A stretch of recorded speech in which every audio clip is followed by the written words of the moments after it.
Let's be clear about something from the start. To understand Iran's actions, you must first understand its fears.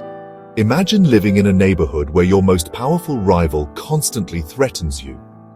This rival has powerful friends who supply it with the biggest, most advanced weapons. They also protect it on the world stage, no matter what it does.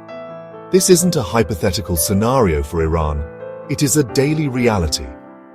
The country sees itself surrounded by hostile forces, with American military bases in neighboring countries, and the powerful Navy of the United States patrolling its coastal waters.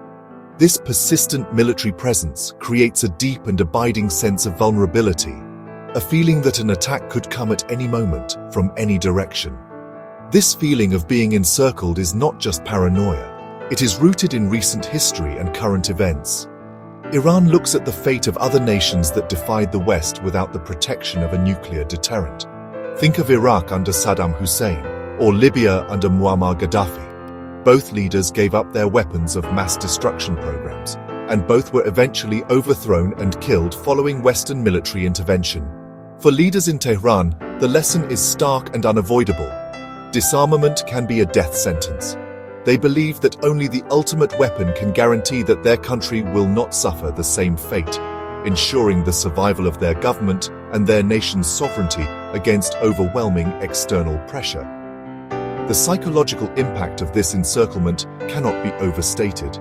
It shapes every strategic decision and fuels a deep-seated nationalistic resolve to resist. When Iranian leaders hear officials from the United States or Israel talk about all options being on the table, they don't hear a diplomatic turn of phrase. They hear a direct and credible threat of military annihilation. This isn't ancient history, it's the language of today's diplomacy.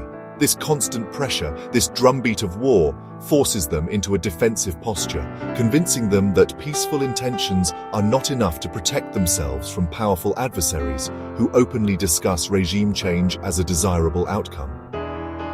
This environment of perpetual threat has systematically eroded trust and made diplomacy nearly impossible.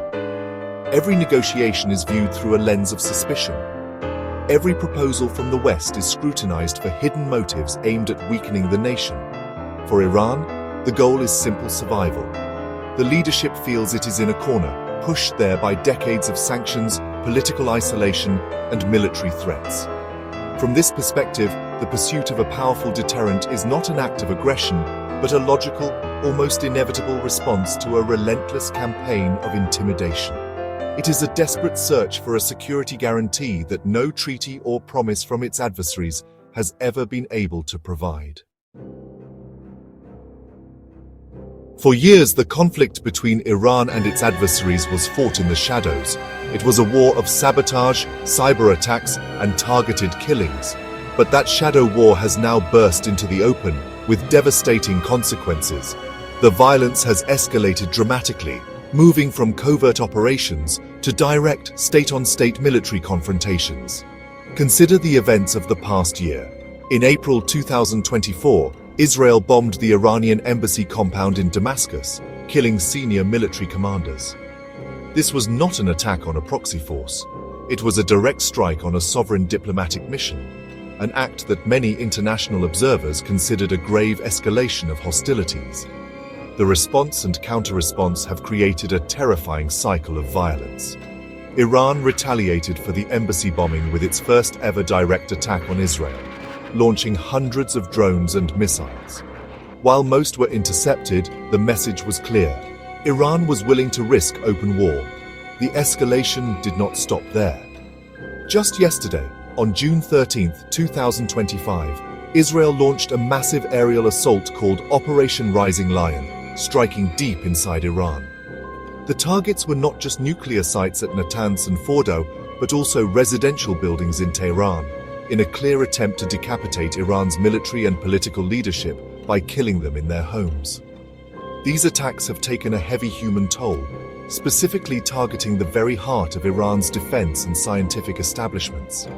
The June 13th strikes killed dozens, including top military leaders like General Hossein Salami, the head of the powerful Islamic Revolutionary Guard Corps, and General Mohammad Bagheri, the Chief of Staff of the Armed Forces. prominent nuclear scientists were also among the dead. This follows a long pattern of assassinations of Iranian scientists over the years. For Iran, these are not just military losses, they are acts of war designed to cripple the state and leave it defenseless against further aggression. This direct and bloody campaign reinforces the Iranian belief that its enemies, particularly Israel, will stop at nothing to dismantle its power.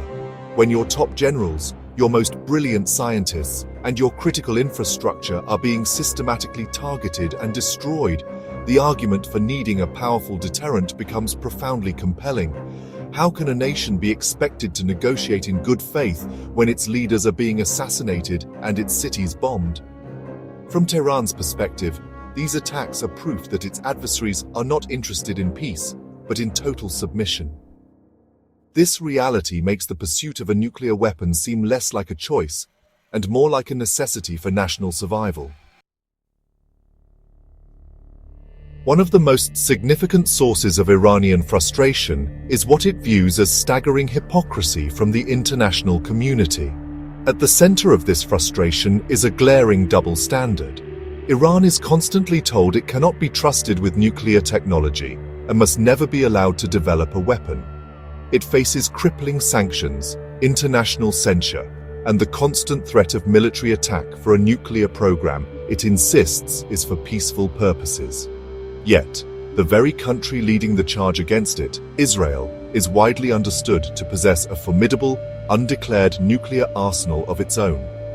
Israel has never officially admitted to having these weapons, nor has it ever allowed international inspections of its Dimona nuclear facility. This double standard is not lost on anyone in the region, least of all the Iranians. They watch as their primary adversary, Israel, maintains its nuclear ambiguity without any consequences. There are no UN Security Council resolutions against Israel, no crippling economic sanctions, and no threats of invasion to force it to disarm. On the contrary, Israel receives unwavering political, financial, and military support from the United States and other Western powers. This support includes providing Israel with the advanced conventional weapons it uses to strike Iran.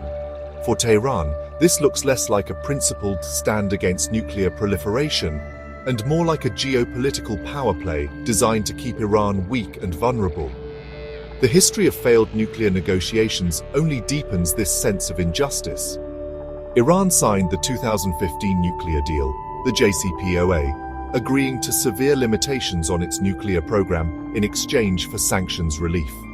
It was the United States, under the Trump administration, that unilaterally withdrew from that deal in 2018 and reimposed sanctions despite Iran's compliance. Even recent talks have faltered. Just a day before the massive Israeli strikes in June 2025, the IEA, pushed by Western nations, censured Iran for a lack of transparency. To Iran, this sequence of events feels like a setup. They are condemned diplomatically and then attacked militarily, with any attempt at compliance being dismissed or ignored. This creates a narrative in which Iran is punished for pursuing the same security guarantees that its regional rival already possesses and is protected for having. Why, Tehran asks, is a nuclear weapon in Israel's hands a source of regional stability, but the mere possibility of one in Iran's hands is an existential threat to the world?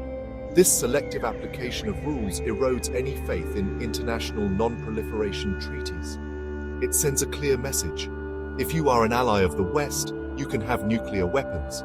If you are not, you cannot. This perceived hypocrisy convinces many in Iran that the only way to level the playing field and command respect is to acquire the one weapon its enemies fear most.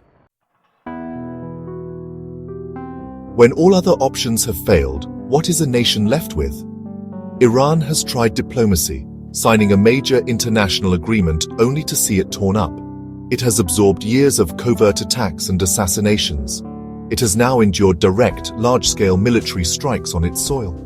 From the perspective of Tehran's leadership, the conclusion is inescapable. Weakness invites aggression, and vulnerability is a prelude to destruction. In this brutal calculus of international relations, a nuclear weapon is not seen as a tool for conquest or aggression. It is viewed as the ultimate insurance policy, the only foolproof guarantee against foreign invasion and forced regime change. The logic is simple and has been demonstrated by other nations. Look at North Korea. It is a far poorer and more isolated country than Iran. Yet it has survived for decades despite immense pressure from the United States. Why? Because it has nuclear weapons. No country dares to launch a full-scale military attack on North Korea for fear of nuclear retaliation. This is the lesson that resonates powerfully within the Iranian security establishment. They believe that if Iran possessed a nuclear bomb, the conversation would change overnight. The threats of all options on the table would cease, and the military strikes would stop, because the risk of retaliation would be too catastrophic to contemplate. This desire for a deterrent is defensive in nature. Iran's leaders know their country could never win a conventional war against the combined might of the United States and its allies. Their goal is not to project power across the globe, but to protect their own borders and their system of government. A nuclear weapon serves as a great equalizer. It tells more powerful enemies, "You may be able to defeat us, but you cannot do so without suffering unacceptable damage yourself." This principle of mutually assured destruction, which kept the peace between the US and the Soviet Union for decades, is what Iran now seeks for its own survival. Therefore, as the bombs fall on its cities and its leaders are killed, the argument for building a nuclear weapon becomes more, not less, persuasive inside Iran. Every attack, every threat, and every new sanction only strengthens the hand of hardliners, who have long argued that a nuclear deterrent is the nation's only path to security and respect. The international community, led by the West, may see Iran's nuclear ambitions as the problem. But for Iran, feeling besieged and attacked, a nuclear bomb looks more and more like the only possible solution. It is a desperate measure for a nation that believes it is fighting for its very existence.